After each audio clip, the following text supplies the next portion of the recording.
Bueno, ya estamos transmitiendo en Facebook. Buenos días para todos, bienvenidas y bienvenidos a esta segunda de los resonancias y amplificaciones del primer Congreso Internacional realizado en México por el Instituto Eleusis. Aquí estamos con nuestra segunda mesa de diálogo junto a Lucas Bauer, Fernando Boli, Roberto Beco, nuestro director, y Lupita Albarrán, nuestra compañera que nos va a estar presentando para que luego nos podamos escuchar a ella con sus experiencias de este hermoso encuentro fue el Congreso en México. Lupita, te escuchamos. Oh, hola, muy buenos días a todos, bienvenidos. Pues bueno, vamos a empezar nuestra presentación con Fer Boli, una de nuestras docentes estrellas, psicóloga clínica, psicoterapeuta de orientación junguiana con formación en psicología analítica junguiana y analista junguiana de la International Association for Analytical Physiology, IAAP. Es arteterapeuta junguiana especializada en el uso terapéutico de técnicas expresivas, artista plástica, coordinadora grupal, con estudios de creatividad y medios expresivos UVA y especialista en temas de pareja. Es miembro de ASAPA, miembro y docente del Instituto Eleusis en las formaciones de psicoterapia junguiana, psicoterapia femenina y arteterapia junguiana. Tenemos también a Lucas Bauer, enfermero con muchos años de experiencia en el campo somático y psiquiátrico, analista de psicología profunda de Carl Gustav Jung, analista, docente y jefe de formación de estudios de psicología profunda en Suiza, España y Alemania. Durante muchos años, conferencista internacional, especialización en trabajo con símbolos y sueños, director del Instituto Anthropos SL. Y a nuestro director el de Eleusis, director general Roberto Beco, fundador, codirector del Instituto Eleusis, realizó estudios de medicina humana, psicoterapeuta junguiano, con formación en psicología analítica junguiana, fase teórica y clínica, organizador de la primera formación junguiana IAAP en Perú. Terapeuta gestal, psicoterapeuta humanista existencial, cofundador y codirector de APAEL Logoterapia Perú, especialista en arteterapia. Tiene formación en terapia sistémica familiar y de parejas. Pues con ustedes esta nutrida mesa de diálogo para que nos cuenten todas las experiencias y vivencias que tuvieron en el Encuentro de México. Todos estamos muy puestos en el oído para escuchar y pues abro el micrófono a todos los participantes docentes para que nos comenten y nos deleiten con sus experiencias. Gracias, bienvenidos a todos. ¿A quién le gustaría comenzar? Fer, Hola. Roberto, Lucas.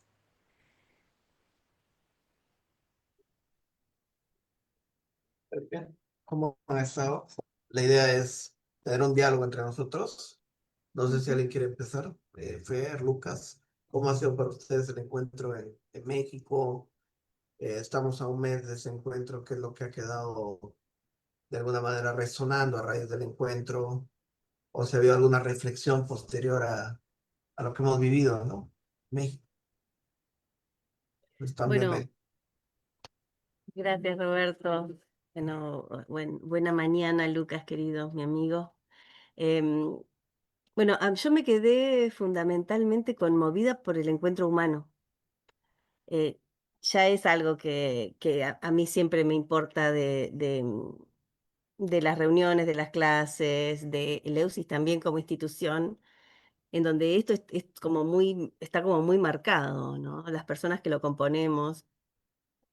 No solamente los docentes, sino también los que ayudan en la asistencia, los alumnos, ¿no? Que no son un número, no son un cuadradito, ¿no? Entonces, y poder, después de tantos años, que, bueno, fueron 4 años de trabajo, casi 5 años, ¿no? Desde el 2020, cuando iniciamos, o por lo menos cuando yo inicié mi camino en el EUSIS, poder verlos en persona, poder compartir conversaciones, poder trabajar un tema tan profundo, ¿no? Como la resignificación y la conciencia de la muerte, ¿no? Y cómo eso también se integra a la vida, ¿sí? Como algo para llevar, ¿no? Con las diferentes miradas.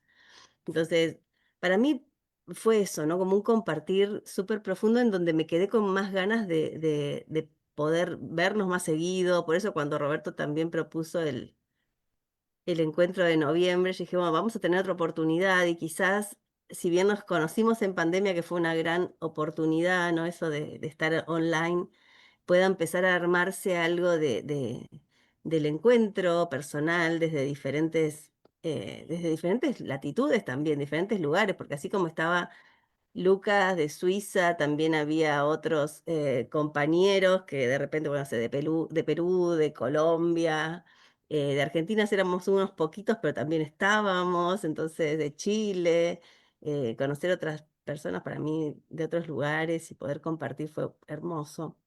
Y también ver esto de la gestión compartida, porque si bien Fanny se lo puso al hombro y lo organizó con el Instituto de México, también hubo gente que llegaba y que colaboraba, ¿no? En el poder hacer cosas, ¿no? Que quedaban pendientes o, bueno, o ayudar un poco, ¿no? Porque había mucho trabajo, éramos un montón de personas. No sé cuántos fuimos en total, pero aparecían personas conocidas, o por lo menos la cara, porque después de tanto verlos en los cuadraditos, y éramos muchos y había mucho para hacer. Y bueno, y nos faltó tiempo, creo, para mí hicimos todo un poco rápido, y nos faltó tiempo en el sentido de ¿no? De que se nos estiraban las ponencias, no queríamos ir a comer con un solo grupo, queríamos ir a comer con todos, los lugares de comer cerca no recibían tantas personas también, entonces, pero bueno, eso fue lo que más me quedó, ¿no? Después, bueno, sí, cuestiones así más académicas, de aprendizaje total también, ¿no? Cada uno para escuchar era, era como muy profundo, estaba muy comprometido con su tema, se notaba, ¿no? Que se había como concentrado y preparado para eso. Algunas ponencias obviamente me gustaron más que otras, pero por cuestiones que me son personales, ¿no? A mí. Eh, pero bueno, esas son algunas de mis. Y me hubiera gustado que estén todos, pero bueno, ya vamos a seguir haciendo de estos encuentros. Pues me apunto yo. Para mí siempre es lo más importante el egregor del ámbito latino, de vernos con la gente, de ese cariño humano que existe en vuestros países y a mí me abre el corazón el viajar a Latinoamérica y encontrarme con gente como ustedes. Y sobre todo en vivo, en online a mí me gusta la manera porque no hay que trasladarse, no hay que hacer este Claro. esfuerzo inmenso tanto financiero como de tiempo, pero en vivo es otra cosa salir en Ujú, conjunto, hablar, abrazarse y estar así. Y ujú, eso es sobre todo lo que me gusta. Y muchas gracias por la organización de este evento y por la oportunidad de vernos en presencial. Y lo mismo, los contenidos, algunos me gustaron, otros no tanto, y eso siempre es una manera de gustar o el tema que le toca a uno. Pero sobre todo es el encuentro con las personas que me anima para ir a estos ujú, sitios. ujú, Bueno, yo creo que ha sido este evento súper importante porque, bueno, como dice Fer, supuso un paso, ¿no? O sea, lo curioso de este instituto es que, bueno, normalmente toda la gente pasó a modo virtual, ¿no? En la pandemia, pero ese instituto comenzó más o menos a crecer virtualmente, ¿no? Si existíamos en Perú como algo chiquito, como un centro, hacíamos unos círculos de estudio ahí, y a raíz de la pandemia se fue sumando mucha gente, ¿no? Primero profesores, colaboradores, después, digamos, alumnos, y fue una sensación rara porque fue como una especie de proceso inverso, ¿no? Fuimos desde lo virtual hacia lo presencial, ¿no? Bien, habíamos estado ujú, mucho colaborando a nivel virtual, y entonces fue una especie de parto, ¿no? Ujú. esto, de encontrarnos allá. Y bueno, eso sobre la parte afectiva claramente fue muy importante, ¿no? El encuentro, el encontrarnos todos. Pero también un poco el impacto que tuvo hacer este tema en México, ¿no? Por cómo, digamos, en México tiene un espacio tan importante el Día de los Muertos, la temática de los muertos es impactante, es cultural, ¿no? Cuando uno ve en esas fechas a México, ¿no? Ujú. Muy, es algo que es difícil de ver en Perú, no sé, en Argentina claramente también, Sí, ¿no? claro que sí. Europa, o sea, el rol central simbólico que tiene el tema de la muerte y cómo nosotros de alguna manera elegimos este tema, ¿no? Como temática del encuentro en torno a esta fecha, ¿no? Porque pensamos que era algo justamente muy simbólico para la CMX, ¿no? Total. Y bueno, y todas las ponencias fueron girando en torno a esta temática, ¿no? Que era el simbolismo, la experiencia de la muerte, ¿no? No sé si quieren comentar algo sobre esto, sobre el tema del evento, cómo fue Claro. para ustedes. Sí, es lo que a mí me atrajo principalmente, porque en los eventos junguianos ya he estado en bastantes y me atrajo especialmente el tema, porque es el tema que me condujo a la psicología y ahora lo vuelvo a cerrar trabajando en el sitio acompañando a gente a morir como el primero en mi primera profesión, pero con toda la experiencia de 30 años de analista, que es muy distinto que de cuando joven yo trabajé ingenuamente con gente muriendo en los hospitales. Y a mí esa tradición me atrae mucho y darle esta énfasis. Y tuve la suerte de poder ir el domingo al cementerio central de la Ciudad de México y fue muy conmovedor para mí el verlo, el ver el luto en las tumbas y ver la fiesta en las tumbas. Esa mezcla y realmente no ha perdido el honor el evento y no ha sido nada folclórico, sino natural y muy, muy bonito el ver esta combinación de celebrar y llorar. Eso es para mí, fue muy, muy bonito verlo ahí en el cementerio de la ciudad. Y me gusta mucho el tema porque sigue siendo muy desalojado en toda la sociedad. Porque es realmente, yo trabajo en un sitio donde tenemos 80 ancianos viviendo y 5 plazas son para moribundos y ahí mueren cada 2, 3 días mueren gente y es muy, muy bonito verlo y a la vez es el mismo tema de siempre. Viene la gente que no quieren morir y no hablan de ello tampoco. Vienen los parientes que no aceptan que sus parientes van a morir, aunque está en un sitio donde está designado para morir. Y esa lucha de desalojamiento y aceptación está en todos los casos, casi todos los casos. Hay poca gente que lo aceptan, que se entregan. Pero el tema es muy importante y lo agradezco mucho que lo hayamos cogido como tema en el Congreso. ¿Cómo es para ti, Lucas, por ejemplo, qué sientes que hace la diferencia de acompañar personas desde la psicología analítica en estos procesos de tanatología, por ejemplo? Porque no es frecuente, ¿no? O sea, hemos visto todo el acompañamiento tanatológico desarrollado desde Kubler-Ross, por ejemplo, ¿no? Hay gente que trabaja más desde enfoques como la logoterapia o el humanismo en el acompañamiento, pero es muy poca gente la que desde la psicología analítica se dedica a este tema, ¿cierto? Casi no existen personas que hacen un acompañamiento tanatológico desde el enfoque junguiano.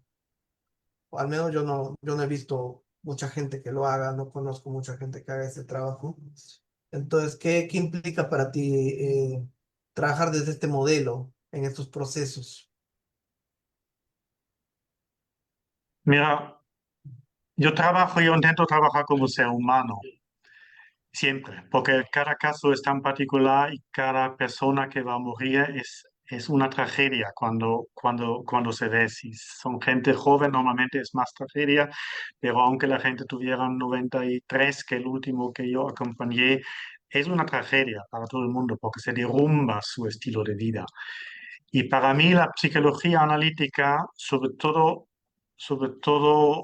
lo simbólico y la realidad del más allá, la realidad de una vida posterior a esta vida.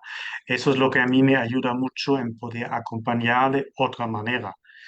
Y eso fue, para mí, las experiencias como joven enfermero de ver la muerte me condujeron a la filosofía y eso a la psicología para entender al ser humano en su contexto cultural y espiritual.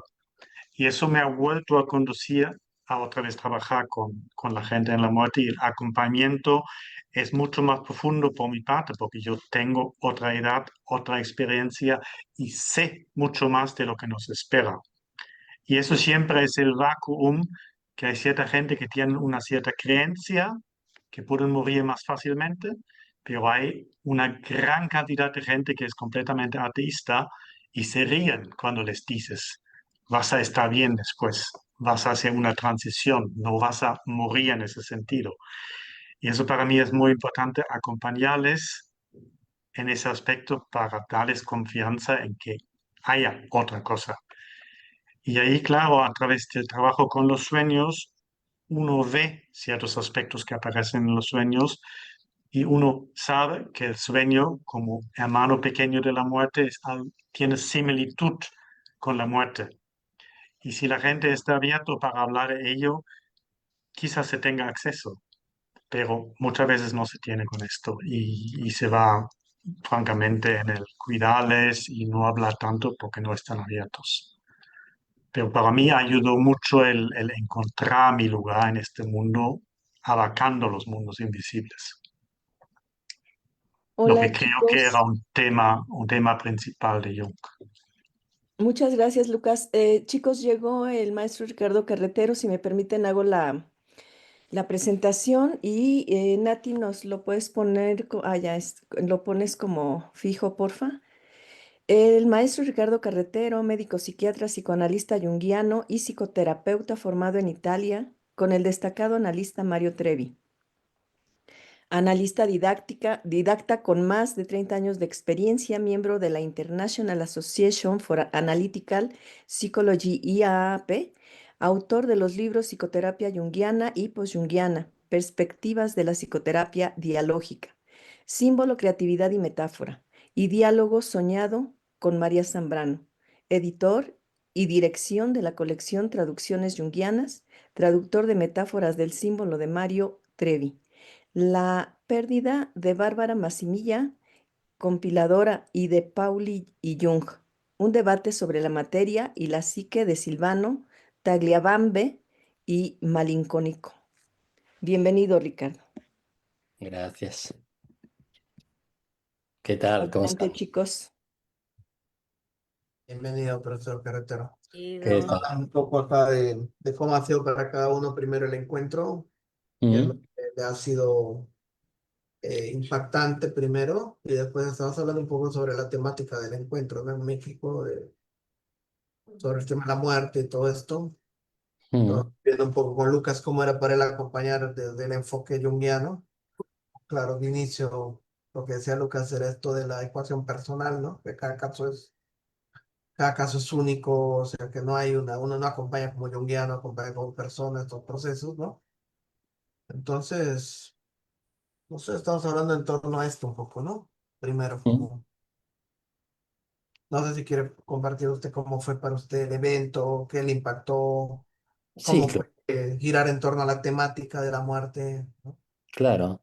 Bueno, fue un evento muy rico, digamos, con muchas variaciones, ¿no? Con eh, la muerte desde muchos ángulos distintos, la muerte como final, la muerte como final de algo y principio de lo que viene después, la muerte como pérdida, la muerte como olvido, la muerte como elementos que proceden de los sueños, como ha dicho Lucas Bauer, ¿no? Con esa pseudo muerte onírica, ¿no? Cada noche, esa especial situación onírica, ¿no? Que nos permite dialogar incluso con el mundo ínfero a cada noche, ¿no? Yo creo que fue lo impactante fue la variedad eh, y la riqueza de todo lo que estuve escuchando me gustó. Es decir, no, y todo lo que no pude, pues, si en algún momento no pude acudir, pues sí que lo he leído y también me ha interesado. Me parece que los ángulos tan diferentes de visión entre todo lo que hemos ido planteando con la situación del límite que representa la muerte también, ¿no?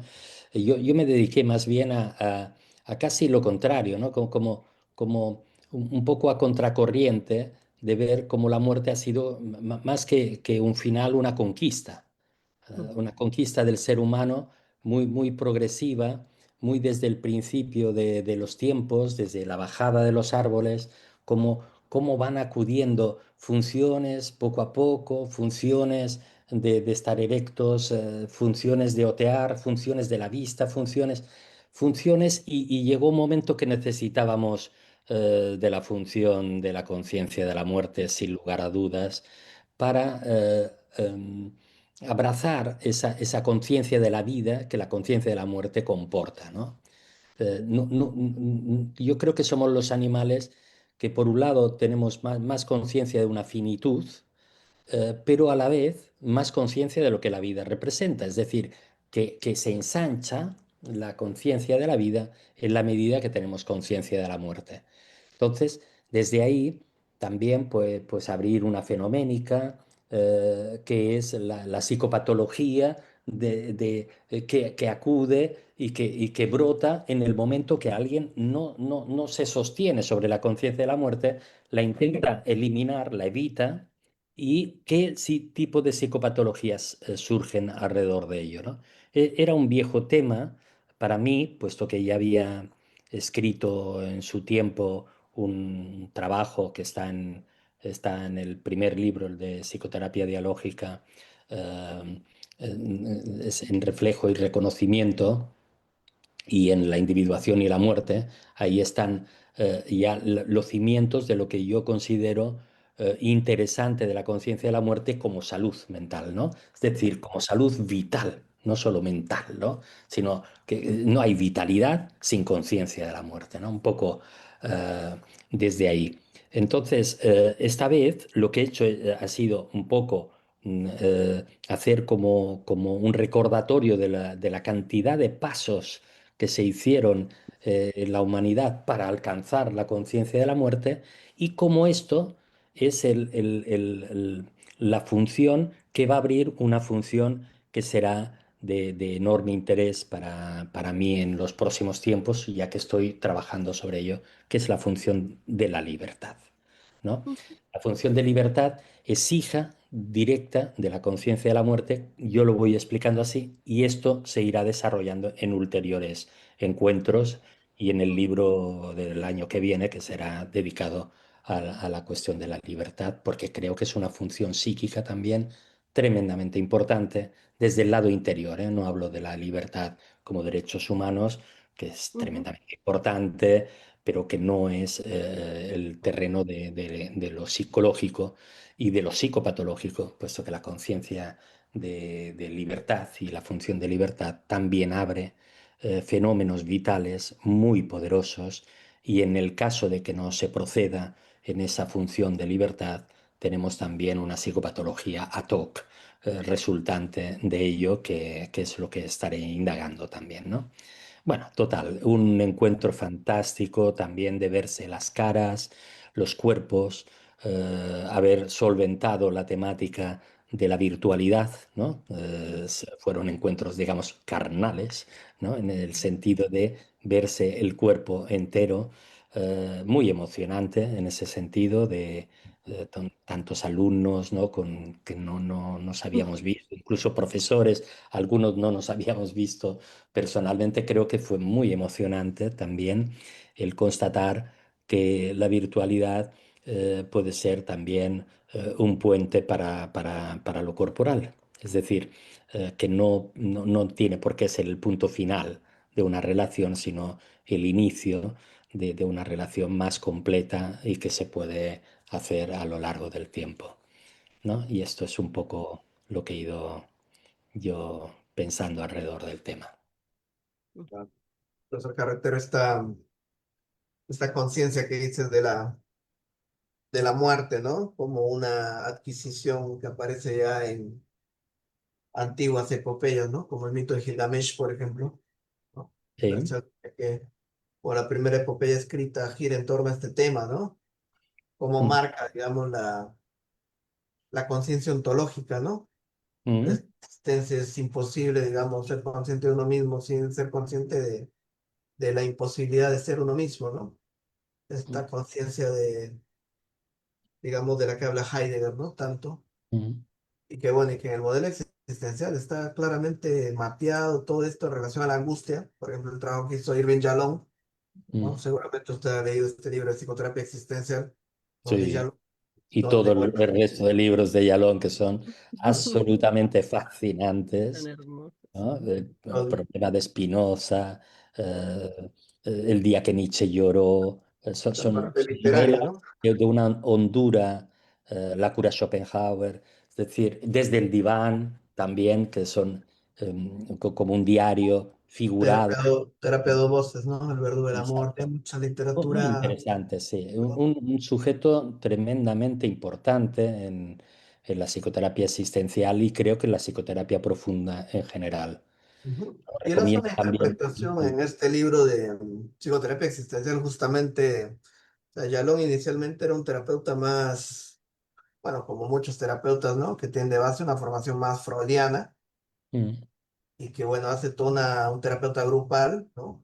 Importante, y hace toda una reinterpretación de la cuestión de la angustia, en la cual, bueno, desde el punto freudiano tiene que ver con la represión, ¿no? De este instinto. Y él dice, bueno, lo que está reprimido es la conciencia existencial en torno a ciertos temas, ¿no? Justamente el primer tema importante es la muerte, ¿no? mm, Como toda la psicopatología surge de una represión de esto que él llama los esenciales, ¿no? Primero mm, la conciencia de la muerte, después la conciencia de la libertad justamente y la responsabilidad, ¿no? Bueno, Adler va a poner toda esta idea de la neurosis como una evasión de la responsabilidad también, ¿no? El mm, mismo Jung va a adherir un poco a esta idea de que muchas neurosis son una evasión de la vida presente más que del pasado, ¿no? O sea, una mm. dificultad de enfrentar la vida actual.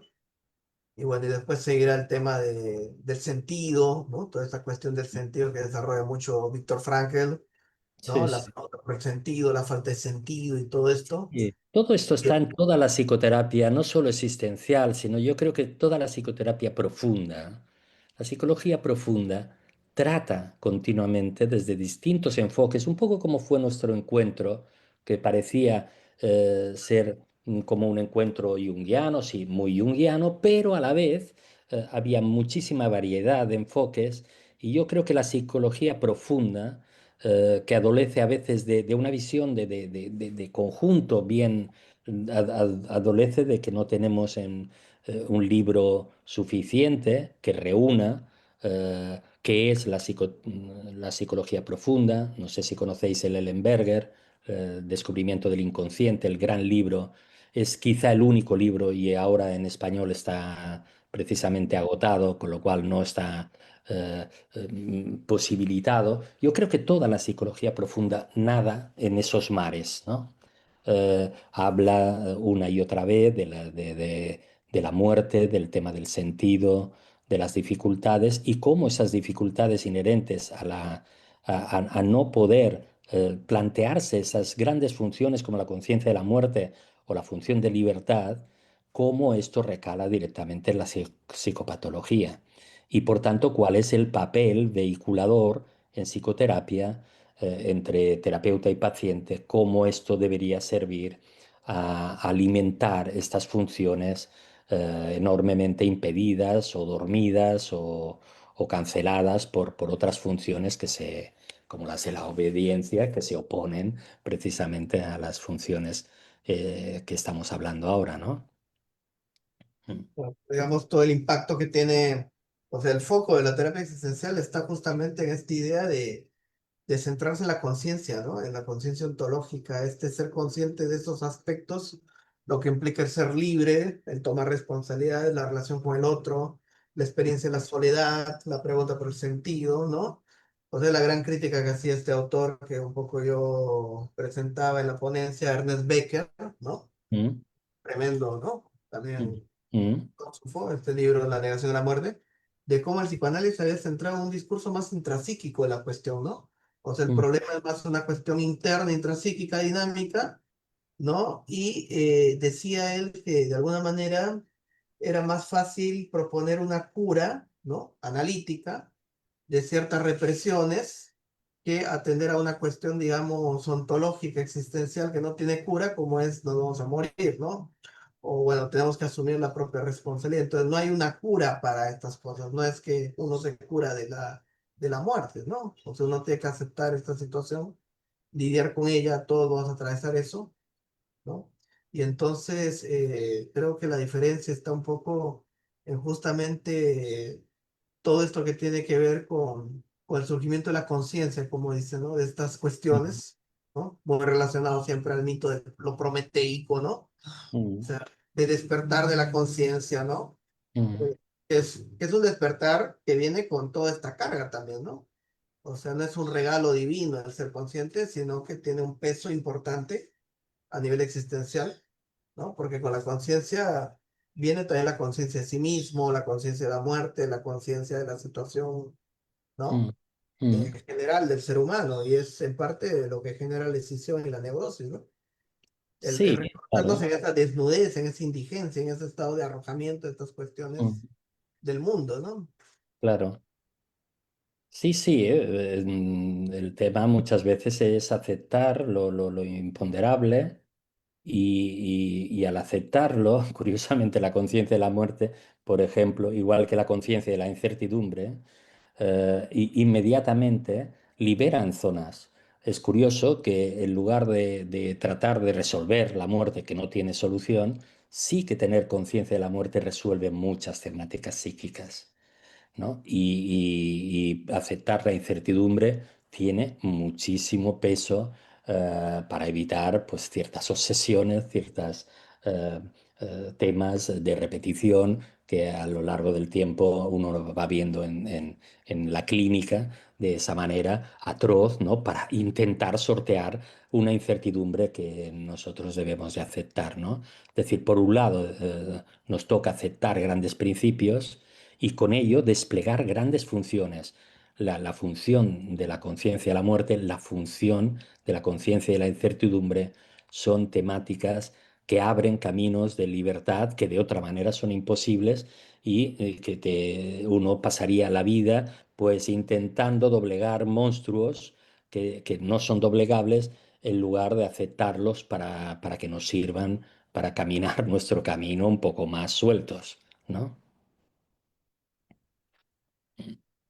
Muchas gracias. Ferboli, ¿gustas tomar el micrófono, por favor? Bueno, yo no puedo dejar de decir que estoy tan honrada de estar con mis compañeros acá, tan feliz. Y bueno, y también compartirles un poco de otros aspectos que también estuvieron interviniendo, por lo menos en la vivencia de en México Día de Muertos. Como ustedes saben, para mí lo que el arte, lo que podemos ver como expresiones culturales en relación a las cosas, para mí es algo que habla profundamente del alma humana. Y en este viaje por México pude ir viendo esas cosas también, ¿no? Cómo se expresaba en imágenes, en colores, en narrativas, ¿no? Reales e imaginarias, el espíritu del Día de Muertos en la calle, en las personas, en las decoraciones, la poética simbólica que estaba alojada en los altares, con sus difuntos, las flores, ¿no? Que eran necesarias y que estaban por todos lados, calaveras que sonreían, flores en la cabeza. Bueno, me pasé muchos días yendo a museos, fui hasta el Zócalo también, en donde había como un gran despliegue en ese, no sé qué dimensiones tiene, pero había tantas, tantas, tantas flores y unos, como marionetas o esculturas, bueno, no eran esculturas porque estaban hechas con materiales como de madera y telas. y eran enormes también. Entonces veía cómo en estos símbolos, en estas imágenes, se iba expresando el valor, ¿no? que tiene el rito para esta cultura, ¿no? Es verdad que antes de abrir esta clase, este encuentro, hablábamos un poquito con Lupi, que es mexicana, de que claro que la pérdida trae una tristeza, ¿no? Hablando de la muerte del ser amado, hablando de la pérdida de alguien querido, ¿no? Obviamente que ese vínculo de humano a humano, ese cuerpo a cuerpo, se va a sentir, ¿no? Pero el tema es después dónde va a quedar eso, ¿no? Porque esto es en el primer momento cuando uno pierde algo, creo que es algo que ya todos conocemos, que está esa pena, ese drama, ¿sí? Y que después eso se va ubicando en algún lugar y que se pueda ubicar a través del rito y que se pueda ubicar a través del arte también, como dándole estas imágenes, que esas eran imágenes que compartían dos mundos, ¿no? Porque vos podías registrar algo de lo conocido pero que también estaba lo fantástico. Muchos ratos en México es como que estás soñando, porque no sabes si sos un alebrije o, o un humanoide, ¿no? Pero mucho tiempo está pasando eso, ¿no? Entonces, en eso del colorido y de la imagen exterior, también se va elaborando algo de lo interior en relación a la muerte. Hay un ¿No? Entonces, surrealismo en estas épocas, ¿no? Ahí en México, algo ¿cómo? surrealista. Hay algo surrealista de cómo se va Sí, componiendo el Día de los sí, Muertos en sí, sí. México. Sí. Que después también uno lo ve en las conversaciones, ¿no? Porque también yo tengo la posibilidad y y la charlatana del señor del Uber es un problema para el señor del Uber subirme.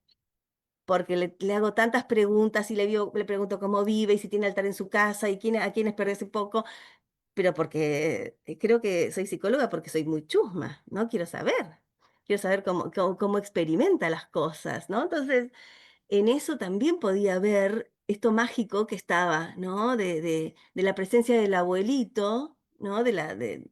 Más allá de las películas que hemos visto, que por eso muchos conocen México por las películas, ¿no? De Coco y de todo esto bueno, gracias a Disney lo pudimos ver, pero en las familias pasan estas cosas medio surreales también, ¿no? Entonces, es abrirse un poquito al mundo en donde la imagen le da la posibilidad a la tramitación, ¿no? Y en donde uno está en un estado poético y mágico y se aparece en un museo viendo cosas que no sé, pude ver a Remedios Varo como que la adoro y la amo, y poder ver sus cuadros pintados por ella en este lugar también, ¿no? Esto fue como todo un acto muy mágico, muy transformador también para mí, y en relación a la conciencia de muerte también, ¿no? Como esto que también decía Ricardo, cómo habilita la conciencia de muerte para que dejemos lo como lo que sobra de lado, ¿no? Que permite hacer un recorte, ¿no? De qué es lo trascendente y qué no, ¿no? Entonces, hoy me encontré también tengo muy presente la conciencia de muerte. Creo que es una frase que le digo a todos mis pacientes y si hay un paciente por acá, sabe. Entonces, lo primero que le digo cuando me cuenta algo, le digo, ¿vos sabés que te vas a morir? Bueno, empecemos a partir de ahí, ¿no? Porque si no parece que uno puede ir postergando cosas, puede ir dejando para después o para cuando tenga algo que, ¿no? Como más seguro. Y en relación a eso, sabemos que es una fantasía, ¿no? Y que ahí atrás de eso hay un miedo y que hay una evitación y que hay un no me animo. Pero el valor que tiene el héroe cuando sabe que está luchando por la vida o por la muerte, ¿no? El valor que toma una persona también que le dice que le dan un diagnóstico tremendo, ese valor tenemos que empezar a tomar, porque está ahí. O sea, no es algo que adquiere porque está ahí como, como corriendo un poquito la basura, o, o los voladitos, o todo lo que es como más superficial está ahí, ¿no? Todos nos vamos a morir, es una certeza que tenemos desde que nacemos, ¿no? Es algo que tiene que ver con el humano. Muchos humanos están buscando cómo durar más y tomar no sé cuántos complejos vitamínicos y no sé qué cosa, y hacer actividad física, que se toma la copita de vino por día, para ver si pueden durar un poquito más. Y en realidad seamos conscientes de esto y veamos a ver el tiempo que dure, por lo menos tener una vida real, ¿no? Consciente de nuestro propósito, como tomar la vida en serio y poder divertirnos a través de tomar la vida en serio también. Entonces, hay algo de eso que tiene que ver con la libertad que también pude ver en México, ¿no? Como una conexión más genuina con las cosas, ¿sí? Como menos vueltas para las cosas, ¿sí? Y mucha calidez, mucha amorosidad. Y esa parte, ¿no te parece también, Fer, que esa parte de los altares, a mí me sorprendió muchísimo la inversión de papeles? Es decir, Sí, para mí la cuestión de la relación con los difuntos, eh, incluso en todo lo que es el arco de la cultura clásica, uno va al Hades, sí, ¿vale? Aquí no. Son los sí, personajes del Hades que son reclamados sí, dentro de la propia casa.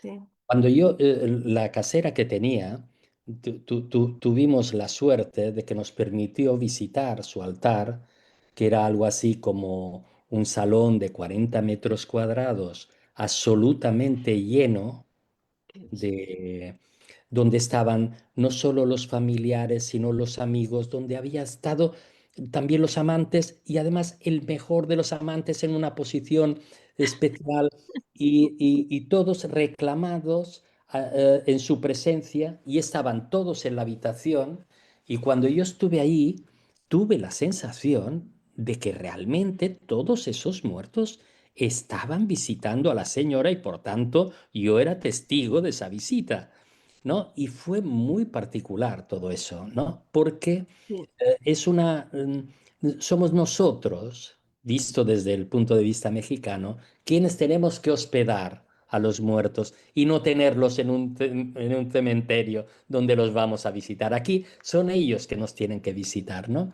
Y me parece una responsabilización de la conciencia de la muerte de primer nivel en ese sentido. No sé. sí, y también pensándolo a esto como cuando, cuántas veces en la vida uno se sienta a revalorizar esas memorias, a traer esos muertos interiores y a darles un lugar de honor dentro de su propio altar interior, ¿no? Porque si no parece como que lo muerto ya está muerto, esta cosa de esas frases, bueno, es el pasado. Muchos sabemos, somos todos terapeutas y sabemos que el pasado nunca queda en el pasado. Está todo el tiempo siendo actualizado. Y a veces se actualiza de manera consciente, amorosa y creativa, y otras veces se actualiza patológicamente en síntomas, en dolor, ¿no? En cosas que uno no puede. Es actual todo el tiempo lo muerto. Hay que ver en qué lugar lo querés poner. Si lo pones en un altar o si lo dejas ahí como en una cosa que te sigue y que cada vez la mochila se te hace más grande. Entonces, en este ritual de tener a los muertos ahí, es también tenerlos en la conciencia y bien ubicados.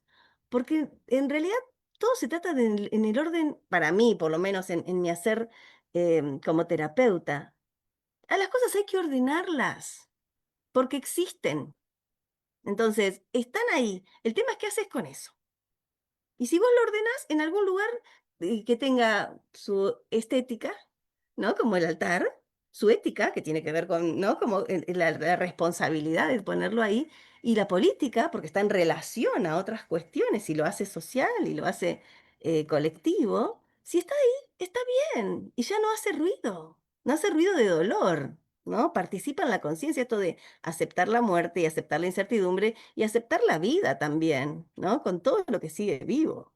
Entonces, en ese sentido también me pareció muy simbólico el cómo están ubicados, ¿no? Y las cosas que tiene cada uno, ¿no? Las cosas que le gustaba. Entonces, no solamente se acuerdan de la imagen, sino se acuerdan también de lo que lo hacía única a esa persona, ¿no? Y lo que hace único el recuerdo que tengo también de esa persona, yo, porque seguramente los personajes que están en los altares están en varios altares, ¿no? Entonces, desde donde yo también lo recuerdo y desde donde hace parte de mi propia historia, ¿no? Sabemos que nos vamos construyendo en las experiencias, en las historias que tenemos de nuestra vida. Entonces, yo aliento mucho a la experiencia, pero a la experiencia consciente. Entonces, bueno, ¿qué experiencia fue de mi alma esa? ¿No? Y este personaje o esta persona es un símbolo de mi experiencia también.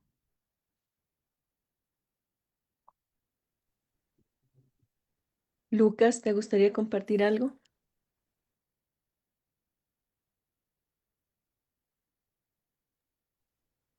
La verdad, de momento no se me ocurre, pero luego entraré otra vez, pero no me ubico ahora en el habla. Déjame un Robert, momento de espacio.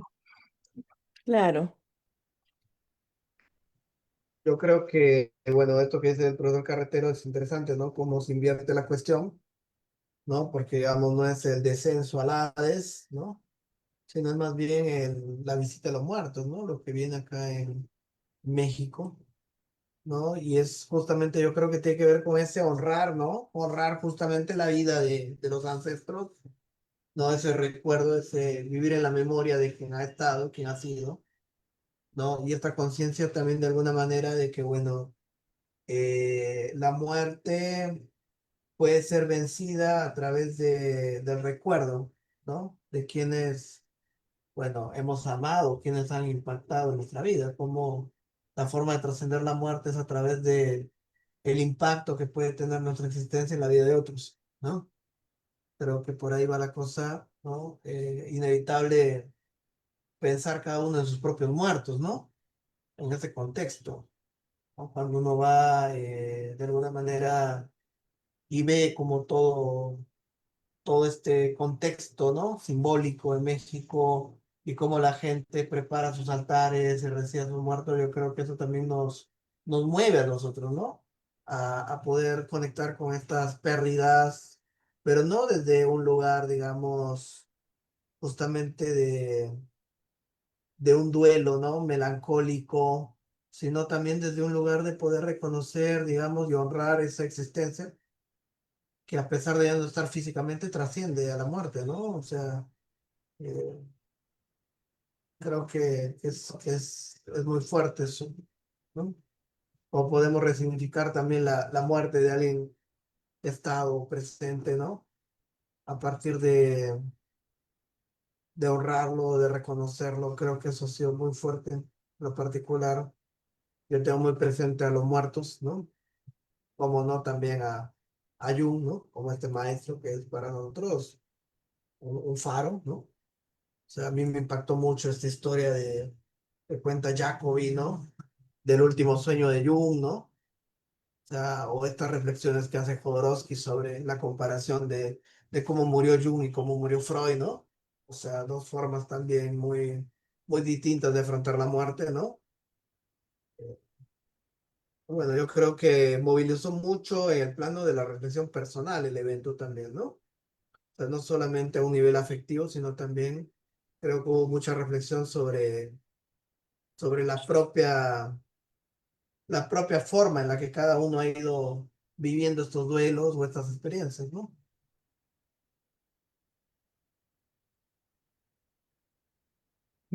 A mí, Ricardo. a mí lo que me sorprendió mucho, creo que fue Fanny quien lo dijo en su primera expresión. Ella dijo que el Día de los Muertos es algo muy especial en México, pero todos los demás días del año son igual que en todo el mundo. Yo casi no lo creo, porque la verdad, si pones tanta énfasis en el simbolismo, en invitarles, en celebrarlo y además con sentido, como lo experimenté en el cementerio, no creo que se puede desalojar con tanta fuerza como en los países más racionalistas.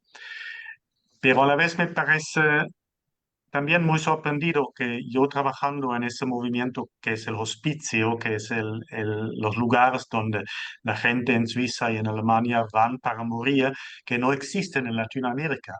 Todo el mundo me dijo que no existe ahí y me sorprende mucho esa contradicción, que por una parte tenía un día donde la muerte es tan presente y no solamente es un día, es todo un mes, creo, y toda una preparación, y luego que no haya sitios cuando la gente van a morir, cuando les toca en la práctica.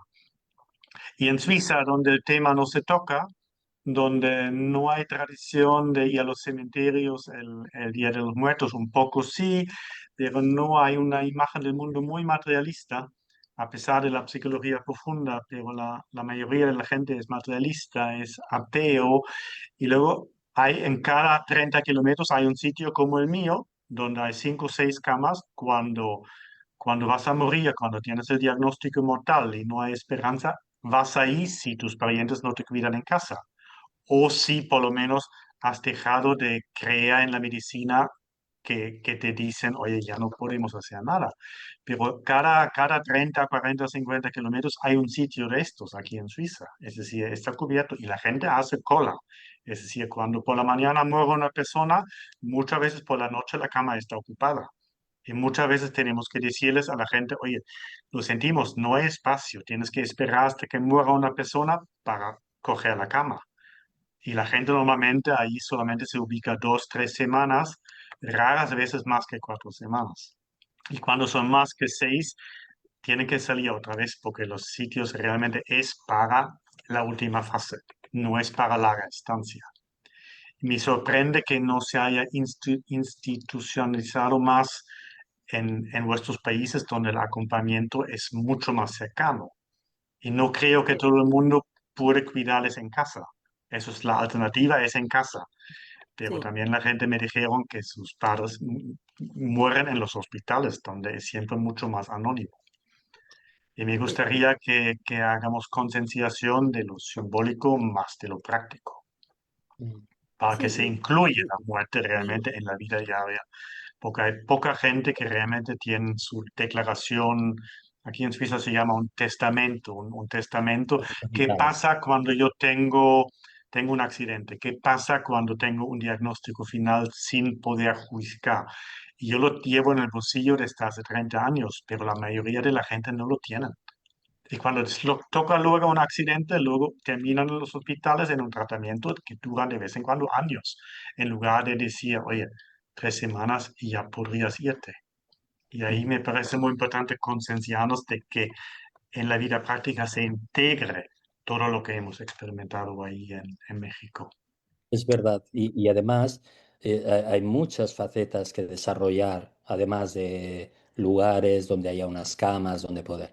Hay que liberar mucho ese tema, no solo con leyes de eutanasia, hay que ver también cómo no caer en manos de las funerarias, no caer en manos de todas estas empresas que nos obligan incluso a ser incinerados con la madera de la caja donde a uno le ponen, con lo cual entregan unas cenizas que no solo son de un cuerpo, sino de un cuerpo más la caja de madera que le revierte y todo para hacer gasto. Es decir, falta una liberación del tema de la muerte, sin duda, aunque yo creo que a veces no todo se hace a través de leyes.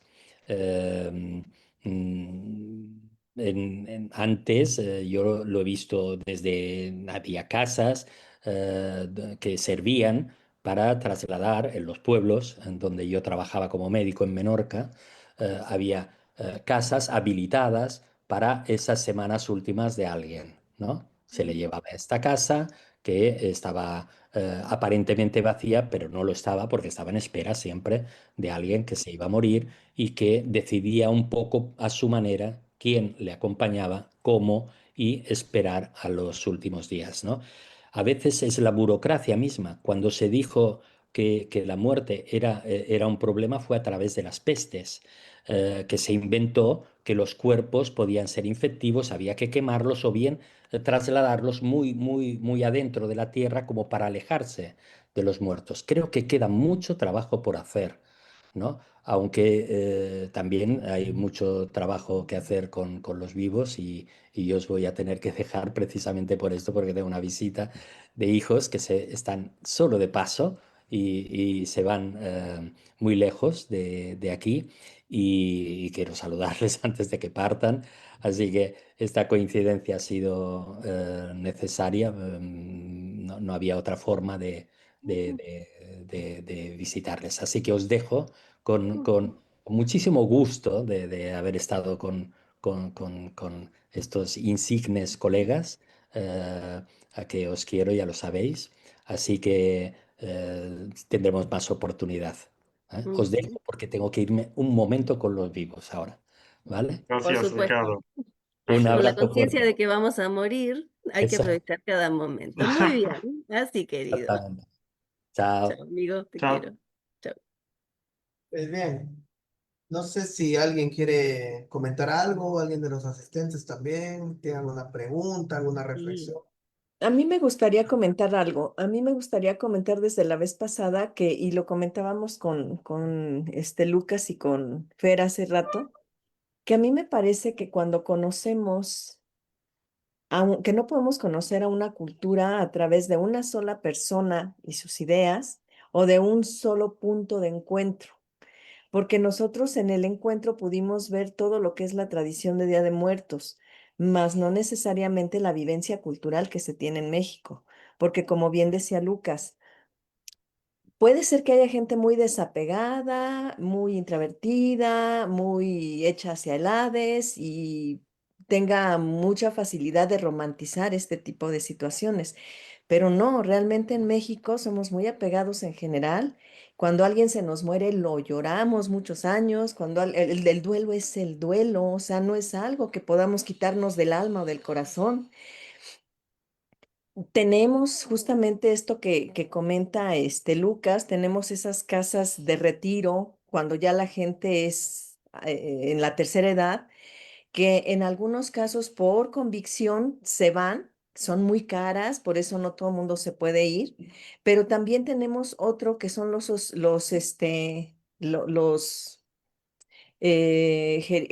sí, también como hospicios pues para gente adulta, a donde van y los familiares pueden ir a dejar a sus parientes cuando ya no están a gusto con ellos porque se les hace una carga, ¿sabes? O sea, no, una cultura no se puede conocer a través de algo tan concreto, de un punto tan cerrado. Y bueno, como en cualquier parte del mundo, yo creo que tenemos una gran cantidad de, de, de conciencias, de aperturas, de creencias y de un montón de cosas. Si bien es cierto que la tradición de Día de Muertos la vivimos en la mayoría de los casos más como una tradición concreta, ¿no? Sí, sí es cierto que vienen, que los esperamos, que les ponemos el alimento que ellos elegían, que los nutría más, que les gustaba más, que lo que sea. Al que le gustaba la copita, le ponemos su copita, al que le gusta, si era un bebé, le ponemos su lechita. O sea, sí es cierto, eso sí es verdad, es parte de nuestra tradición cultural, pero el duelo se vive desde lo más profundo del ser y muchas veces dura toda la vida, como en cualquier parte del mundo, ¿no? Entonces, a mí me gustaría nada más compartir eso porque de repente podría, o me dio la impresión a mí de que podría suceder que las personas que no están en México piensen o crean que es muy sencillo, es como que se muere y vamos a ponerle su ofrendita y no pasa nada, no necesariamente es así. Nada más es como un aporte, como un sentir que me gustaría, que me venía haciendo ruido desde las clases pasadas y quería compartir, ¿no? Además, si nos vamos a la parte de Jung, ni todos somos extravertidos, ni todos somos introvertidos, ni todos somos función pensamiento, ni todos somos intuición, ni todos somos sensación, ni todos somos, o sea, está esta variedad infinita, ¿no? También aquí en México. Nada más, chicos, nada más. Gracias, Lupi. Hola, ¿qué tal? ¿Cómo están? Hola, gente. Bien, ¿y ¿Cómo vos? están? Bien, muy bien. Acá escuchándolos atenta, compartiendo. Me quedé pensando en esto que decía Lucas de los espacios. Hace poco me tocó vivir la muerte de mi mamá, que fue en mi casa. En Argentina, como normalmente, entiendo que cuando hay esos estadios en los que la persona ya ha enfermado en un estadio terminal, se les ofrece la posibilidad de internarlos en su domicilio con una asistencia mínima Y pensaba si lo que sucede es que nosotros necesitamos más preparación y aceptación para poder vivir eso en los hogares y no tener que seguir sacándolos de la casa, ¿no? Como para llevarlos a otro espacio, salvo que eso implique una ritualidad en la que uno abra un espacio realmente para dedicarle el tiempo de acompañar, porque creo que lo más difícil es eso, ¿no? Sí me tocó asistir situación en mi casa que dirías, bueno, esto lo sabe un médico y yo solo lo fui suponiendo, ¿no? Porque no es nada fácil a veces, que no es que solo la persona se queda dormida, a veces tiene una transición que la inquieta, que uno está con medicación que el médico dice, bueno, dale tal cosa, pero uno no sabe bien si está haciendo lo mejor o no. Y creo que esa preparación y esto de poder hablar más fluidamente de estos temas, va a hacer que cada uno pueda vivir ese espacio sagrado, digamos, en su casa y que eso sería muy, muy importante y lindo también. Porque como decían hace un rato, creo que la transformación que deja en cada uno también es muy grande, eh, más aún si le puede dedicar un buen tiempo para vivirlo con mucha conciencia. Eso. Sabes que yo pensé lo mismo, sin que cuando recordé las muertes de mis abuelos, y haciendo lo posible para que poder que pueda morir en casa, ¿no? Rodeado de nosotros, ¿no? Como entonces de turnarnos para poder cuidarlos, asistirlos, de poder poner plata de donde no teníamos para pagar nuestros enfermeros que vengan al domicilio, que estén en su cama con sus cosas, ¿no? Si es necesario algún tipo de ayuda extra, y poder recordar su última respiración, tomados de la mano, ¿no? Como en ese acompañar al otro lado, eh, y no en un otro lugar. Por eso pensaba, ¿por qué no existen acá en Argentina o en Latinoamérica? Porque somos un pegote. Porque los queremos con nosotros hasta el último momento, ¿no? Entonces, y diciéndole que se queden tranquilos, que vamos a estar bien, mientras la conciencia nos acompañaba y que venga el cura del barrio para hacer la extrema unción y que se vaya tranquilo con sus pecaditos, ¿no? Como, y que ya no tiene más pecaditos y que va a ir al cielo y que vas a ver al abuelo y que vas a ver al tío, entonces anda tranquilo. Entonces, tenemos esto también, ¿no? De que confiamos que en el otro lado también vamos a ser esperados, pero de este lado no te vas a ir solito, ¿no? Y si se va solo es la culpa más grande de la familia. También pasa eso que de repente alguien fallece sorpresivamente en su casa y es, ay, y se quedó solito. ¿Y cuánto tiempo estuvo solito en su casa? ¿No? Entonces, y esto lo vivimos con mucha culpa también, ¿no? De dejar a nuestros viejos a veces en un lugar en donde los puedan cuidar, pero porque a veces no tenemos otra. Entonces tenemos otra forma de vivir el último tiempo, que es un poco lo que vos venís contando, ¿no? Si bien hace falta lugares para los que no tienen esta posibilidad, nosotros no queremos esa posibilidad. Y si a nosotros nos toca también irnos, yo quiero estar con mis hijos, con mi perro, con mis hermanos, y irme ahí, ¿no? Bien acompañada para encontrarme con mi papá del otro lado, ¿no? Ya, Pero ya, Fernanda, pero eso ya tiene como condición previa que tú aceptas la muerte. Aquí en sí, Suiza hablamos de que tienes un tratamiento máximo, hasta las personas con 100 años los reaniman en los hospitales. Hay una ¡ah! polémica ahora en Alemania en que un político del Partido Conservador se ha atrevido a decir que se puede limitar el tratamiento a una persona de 100 años y se le van encima diciendo no, siempre el tratamiento máximo a todo el mundo porque Claro, se quiere prolongar la vida y evitar la muerte. Entonces, estos sitios claro, son entre medio. El abuelo que acepta la muerte y que sus parientes le pueden cuidar, muere en casa. Pero claro, mucha gente no pueden porque están trabajando. Y cuando ya en la última fase, muchas veces tú necesitas cuidado de enfermeros, de enfermeras, porque se hacen caca, porque se hacen pipí, porque sí, requieren sí, medicamentos en contra del dolor, porque están sonámbulos, porque están todo el mundo gritando todo el tiempo. Entonces ahí es donde ubicamos las personas en estos sitios para ujú, atenderles, porque de vez en cuando es 24 horas atendimiento todo el claro, tiempo, los últimos 3, 4 días pueden ser muy fuertes de tratarles. Pero claro, si la persona acepta la muerte y tú estás tranquilo y ya no quieres tratamiento, pues yo siempre estoy a favor, vete a casa, organiza las personas que te pueden cuidar, pero los últimos días de vez en cuando son muy difíciles. Y estos hospicios, este movimiento realmente es para esto. Cuando ya en casa la abuela a su lado de su abuelo ya no puede más y el hijo no tiene tiempo. Ujú, Entonces, ujú, entonces van allá y por eso mueren tan rápidamente porque van a última hora. Por eso normalmente la claro, estancia es una semana, 2 semanas. Y ya, raras veces gente que pasan 2 meses. Normalmente no. O sí, si en los hospitales todavía siguen tratando, porque los médicos jóvenes no pueden dejar morir a las personas. Luchan, ujú. luchan siempre y reaniman y organizan. Y entonces eso Sí, es yo difícil. creo que acá hay como cierta, por lo menos lo que he vivido más cercanamente, es como, bueno, ya no hay nada que hacer, em, y hasta, hasta a veces te pueden ayudar, ¿no? Para que deje de sufrir, ¿no? Estas cosas obviamente se hacen off the record, no es que te dicen, te lo dicen y tenés que firmar, ¿no? Es como, bueno. Vamos a ver cómo se puede terminar más rápido para que no sufra más, ¿no? Entonces como que se hace mucho más, no hay tantas cosas, no hay tanto prurito ni tanta Sí, formalización. acá sucede si la persona ya está terminal, te preguntan y te dicen si vos autorizás a que ya no lo reanimen. Entonces Sí, puede quedar en tal caso y no había ninguna otra maniobra para seguir prolongando su vida.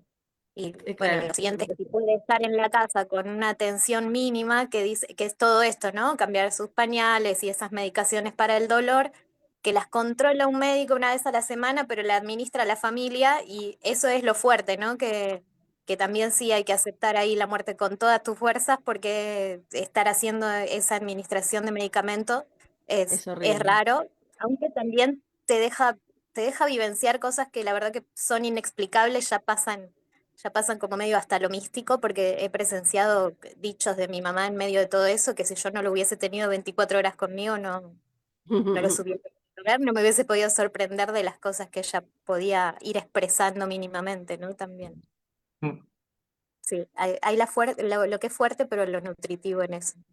Sí, mm, la vida es fuerte. Si Así pudiera expresar algo que pudiera dar una opinión. Magali, bienvenida. Sí, gracias. Gracias a todos, gracias por estas sesiones que realmente uno las necesita mucho más de lo que piensa. Yo pude disfrutar el sábado pasado de todas las conferencias y hubo algo, ¿no? Que llevándolo, ¿no? a mi plano me resonó. Y es una equivalencia acerca de cómo yo vivo la crítica y qué analogía le hago a la muerte. Porque me ha pasado que muchas veces la crítica la he vivido como si fuera lo peor que me pudiera pasar, tanto como la muerte. Y bueno, quería comentar eso.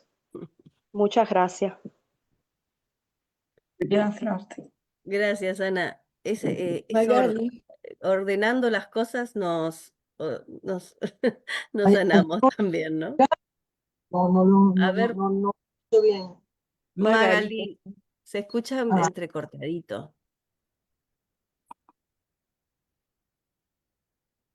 Ahí apagaste. se escucha entrecortado, se escucha entrecortado. Ahí, Permíteme un segundo. Este, y ahora a ver, seguí un poquito. pregunto si se escucha entrecortado o si Está mejoró. muy bien ahora. Perfecto, no, es que estoy con un aparatito que se ve que se estaba descargando. Entonces, Ah, cuando bueno. eso ocurre, escucha entrecortado. Bueno, en realidad yo quería retomar un poco lo que respondió Lucas Bauer, a quien hoy por primera vez conozco y encantada de haber escuchado lo que planteó, con relación a el acompañamiento desde el análisis junguiano. Y me pareció importante la respuesta que él dio porque eh, pues según yo lo entendí, es más un acompañamiento desde el alma que ya un conocimiento un conocimiento teórico puede ayudar, puede sostener un poco, pero creo que es más un acompañamiento desde el alma. Yo lo digo por mi experiencia propia y quisiera, si me lo permiten, unos minutos transmitirla porque creo que fue una experiencia valiosa con relación a la muerte de mi esposo que ocurrió, va a ser ahora 1 año y 3 meses. Él era un hombre mayor, me llevaba bastantes años, teníamos 41 años juntos y estaba sano, pero el año pasado, pero iba a cumplir 91 años el año pasado. Y comenzó a sentirse con algunos molestias en las piernas. Él era un hombre fuerte y estaba completamente sano físicamente. Total que bueno, pasaron unos meses que para mí fueron muy difíciles, todos los primeros meses del año, porque yo estaba acostumbrada a que él tenía una salud muy buena y se recuperaba con muchísima rapidez. Y bueno, yo pensaba que iba a ocurrir lo mismo. Entonces, los primeros 5 meses del año fue para mí angustioso, agobiante, terrible, luchando porque él sanara. Pero una noche, y eso fue un punto de quiebre para mí, eh, fue una cosa muy rara la que ocurrió porque él comenzó a decirme que por favor lo llevara para su casa, que su mamá estaba muy angustiada porque él no llegaba. Allí comenzó, bueno, yo me puse, yo no entendía lo que pasaba, yo le decía, yo soy tu esposa, esta es tu casa, tú vives aquí, vivimos aquí hace 41 años casi, bueno, fue una experiencia muy dura, pero lo que quería, la traigo a colación porque, claro, yo tenía preparación, yo tengo desarrollo espiritual desde hace muchos años, un trabajo muy, muy profundo conmigo misma, y quizás eso me ayudó porque esa noche fue terrible, yo no entendía lo que estaba pasando, finalmente logré calmarlo y allí comenzó un proceso en el cual yo entendí que mi lucha no tenía sentido, que mi lucha estaba completamente equivocada de dirección, porque me di cuenta que lo que estaba pasando era que él se iba a marchar. Y allí pasaron los siguientes 3 meses, fueron 3 meses profundamente bellos, llenos de plenitud. Yo tenía plena conciencia de que él se iba a ir y él había sido una persona que le tenía mucho temor a la muerte. No obstante, tuve la fortaleza y tuve la sabiduría que no sé de dónde salió porque de verdad no estaba preparada para eso. Pero bueno, yo creo que es la sabiduría del alma, de poder hablar de él. Comencé a hablarle de la muerte, comencé a hablarle de que se iba a ir, de que no tuviera miedo. Y fue un proceso realmente, yo diría, bueno, además de muy, muy enriquecedor para mí, yo sentía que yo lo estaba preparando su nacimiento en otro plano. Yo entendía que era un nacimiento a otro lugar, así como uno, y entonces por eso pensaba, bueno, y de hecho tuve manifestaciones inmensas de él. Él decía, hablaba de la mamá, hablaba de muchas personas, de hecho hablaba también de mi mamá, con quien él había tenido un vínculo muy estrecho y bueno, y me decía, él me contaba, él a veces se iba por espacio de 3, 4 horas y estaba como si estuviera completamente inconsciente, pero regresaba. Y cuando regresaba, una sola oportunidad me contó cosas preciosas. Luego no me contaba nada, pero venía radiante, bueno, y a veces comentaba, decía, por ejemplo, yo fui a buscar agua al cielo, pero la puerta estaba cerrada y me tuve que devolver. Un día me dijo, yo fui al cielo contigo y quería entrar contigo al cielo, pero no me dejaron.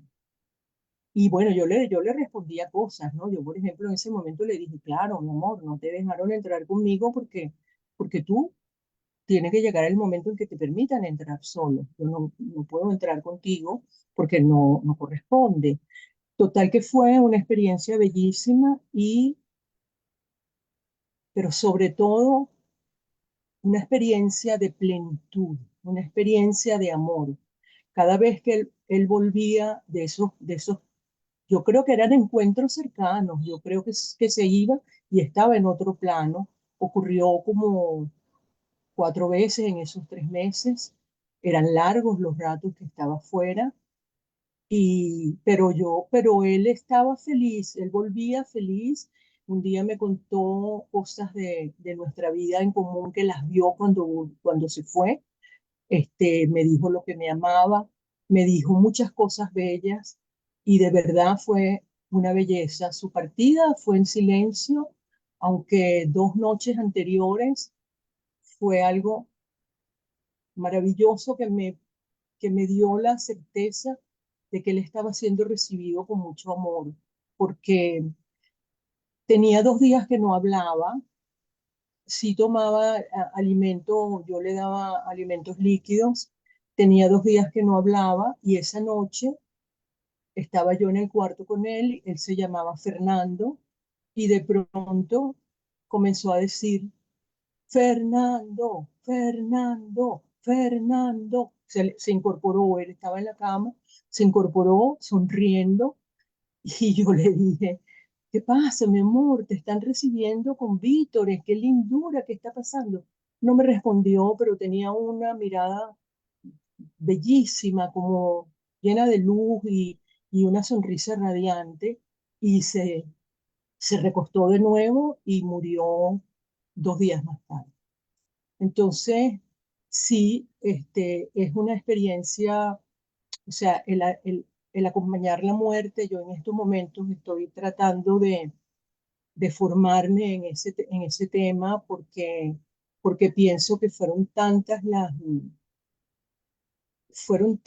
experiencias y tan ricas que viví que podría perfectamente dedicar mucho tiempo a acompañar a personas que tienen mucho miedo y sobre todo a eso, ayudarlos a superar el miedo, transmitiéndole la certeza de que hay cosas más allá que son bellísimas y llenas de amor.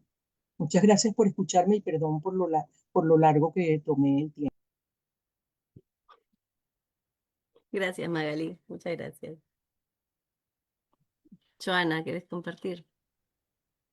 Sí, yo quería compartir, yendo un poco en la línea de la eutanasia que hemos hablado, habéis hecho referencia o se ha hecho referencia a la eutanasia pasiva, que es aquella en la que yo no te provoco la muerte, sino que te dejo de mantener en vida artificialmente, ¿no? Y quería hablar de la eutanasia activa y de lo peligroso que es tener la eutanasia activa si no se tienen los cuidados paliativos. Porque la muerte deja de dar miedo para ser una solución a un problema. Es decir, recientemente vi a un enfermo de ELA que decía que el ELA se había convertido en una enfermedad clasista, ¿no? Porque quien tenía los medios para poder pagar cuidados paliativos podía mantenerla, y en cambio quien no tenía esos medios optaba por la eutanasia, ¿no? Y era un poco también esta perspectiva de la muerte como salvación. Solo quería hacer esta reflexión para ver un poco, sobre todo Lucas y todos vosotros, a ver qué opinión teníais. Mira, creo Suiza es el país más liberal referido a la eutanasia. Hay por lo menos 2, 3, 4 asociaciones donde tú puedes entrar cuando quieres morir.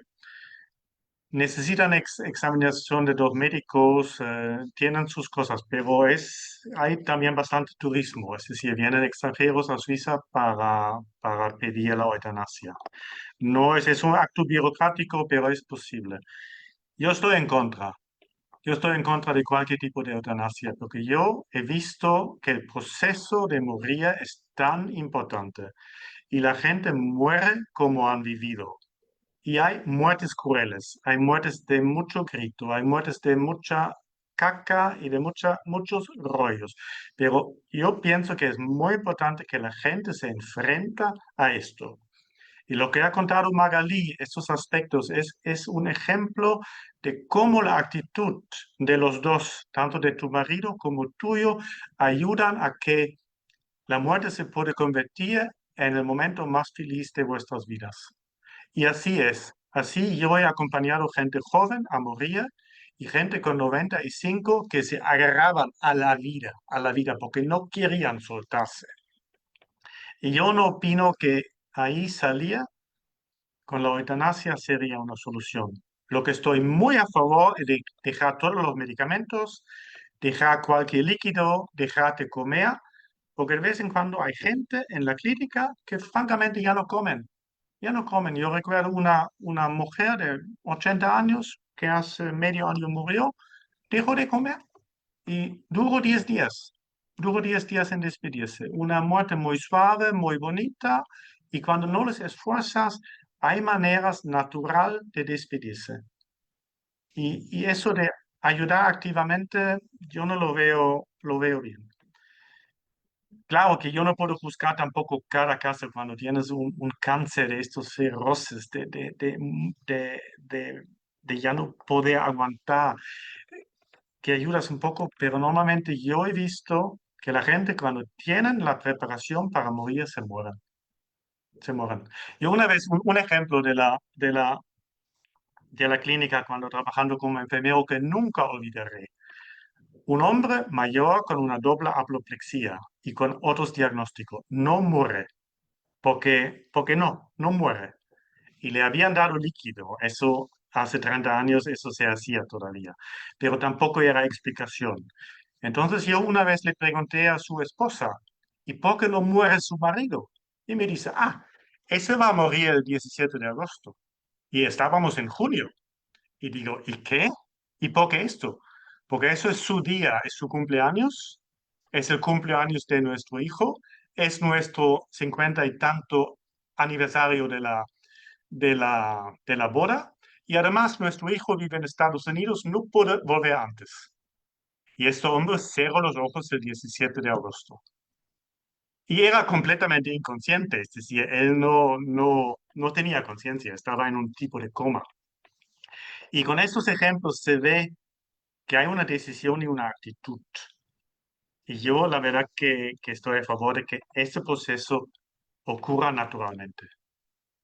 Y tampoco se dé demasiado médicos, porque en los sitios donde trabajo también se da un poco de más de morfina, de más de tranquilizante. Yo estoy a favor de suministrar lo que hagan, pero no para que estén completamente inconscientes. ¿Mm? Y lo que Magalí, lo que tú contaste, realmente es lo que a mí me condujo a la psicología profunda, porque yo experimenté esto con pacientes como enfermero cuando tenía 20, 20 y tanto, y luego yo me pregunté, ¿será verdad que su madre le espera? ¿Será verdad de lo que me cuenta cuando vuelve? Y esto me condujo a estudiar psicología después.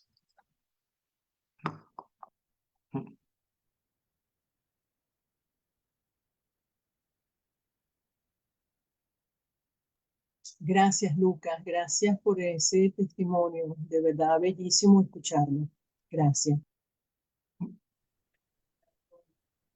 Qué bellas las ponencias y qué bellas los testimonios.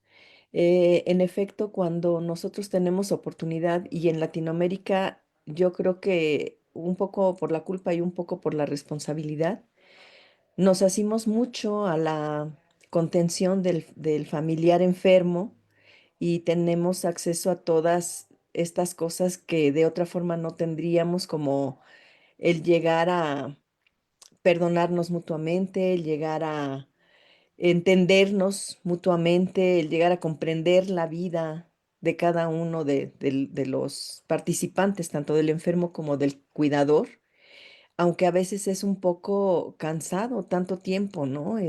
Pero bueno, en México lo que sí se da mucho, mucho es de que los familiares generalmente terminan en sus casas, terminan su vida en sus casas. Y de alguna forma el familiar lo busca. O sea, muchas veces te dicen, ¿sabes qué? No tengo miedo a morir, no me quiero morir en un hospital, no me quiero morir sola en un lugar frío, ¿no? Entonces lo traes contigo, le hablas, lo tocas, pero también hay mucho lo que decía Fer, esa parte de que por el sentimiento de culpa y que lo reanimen y llévalo corriendo al hospital y lo vas forzando y él ya no quiere, ya por favor déjalo, ya no quiere. Y lo obligas a seguir con ese dolor y con esa frustración porque crees desde tu lógica que eso es lo correcto, ¿no? Que eso es lo mejor. Y me encanta lo que dice Lucas, ¿no? Hay maneras naturales, donde si sueltas un poquito los apegos y el aferrarte, la verdad es que todo se va resolviendo de la mejor manera. Pues no sé, chicos, si alguien más tenga alguna pregunta, si los docentes tengan algo más que comentarnos. Y muchas gracias a todos. No sé si alguien quiere decir algo para cerrar, Fer, Lucas, o para cerrar el espacio, si tienen algunas palabras, reflexiones. Bueno, agradecerles a todos que estén acá, que nos estén, porque también esto es apoyo a nuestra institución que tanto estamos cuidando, ¿no? Y para crear nuevas posibilidades también de conciencia colectiva, en torno a la muerte y en torno a la salud mental, ¿sí? Que me parece fundamental también en estos tiempos que corren. Hay mucho peligro, ¿no? Hay mucho dolor, entonces tenemos que estar como atentos y trabajando en esto, ¿no? De conocer nuestra alma, de conocer el alma colectiva, de darle sentido a las cosas, ¿sí? Conscientemente, ¿no? Como con claridad, ¿no? Y ordenando las cosas también. Así que te agradezco, Roberto. Gracias, amigo Lucas, por estar acá. Te quiero mucho. Y bueno, y a todos por también estar acá. Gracias. Muchas gracias. No sé, Lucas, ¿quieres decir algo? Pues sí, yo agradezco siempre cuando el tema está abierto y cuando podemos intercambiar. Porque la verdad es que cuando se habla abiertamente y cuando se le pregunta a las personas abiertamente, oye, ¿tú quieres continuar sufriendo? ¿Tú quieres continuar con esta vida? La mayoría de la gente dice no, en principio no. Pero como el sistema sanitario está muy en contra de esta decisión, luego el mismo paciente tiene que convencer al médico de dejar el tratamiento. Y eso es casi imposible, casi imposible. Tienen que firmar luego cuando salen de los hospitales. Y ese tabú hay que romperlo, como eh, Magali lo dijo claramente con su esposo. Ella sintió a través de su visión que tuvo que era tiempo. Y si se hace de esta manera, puede ser tan bonito este proceso, tan enriquecedor, pero la sociedad está muy lejos de esto, muy lejos. Por lo menos en la parte civilizada donde hay posibilidad de tratamiento. Cuando vives en un ámbito más pobre, donde no hay manera de asistir a un médico, creo que podría ser más fácil, pero aquí es imposible, es imposible. Y la gente se te va encima, se te va encima cuando tú dices ya no quiero tratamiento. Cuando niegas, por ejemplo, una quimioterapia, la gente va encima, los parientes, los hijos, todo el mundo dice, ¿cómo es posible que puedes? ¿Cómo es posible tal? Y ahí falta mucha concienciación de decir, mira, esta vida no es lo único. Eso es un paso y luego hay otros pasos quizás mucho más importantes que ese. Y en ese sentido, muchas gracias por compartir con nosotros esa discusión y esa emoción. Bien. Pues muchas gracias a todos por este acompañamiento a esta mesa, chicos. La idea de esta mesa era hablar un poco también lo que va surgiendo. No sé si alguien más quiera decir algo o vamos a cerrar la mesa ya. Y agradecerles a Lupi y a Nati, Bueno, muchas gracias, chicos. nuestras guardianas del portal. Recordarles que en la tarde hay un taller con Sonia Gracias. a las 15. Los que no pudieron ir en México están invitados. Eh, bueno, y la próxima semana vamos a tener algunas ponencias también, los que quieran acompañarnos, ¿no? Muchas gracias a todos. Chao a todos. Muchas gracias. Gracias. Hasta la Saludos. próxima. Chao, chao. Chao. Nos vemos el Chao, próximo compañeros. sábado. Un Bye, abrazo bye. muy grande para todos. Gracias. Hasta Adiós. luego.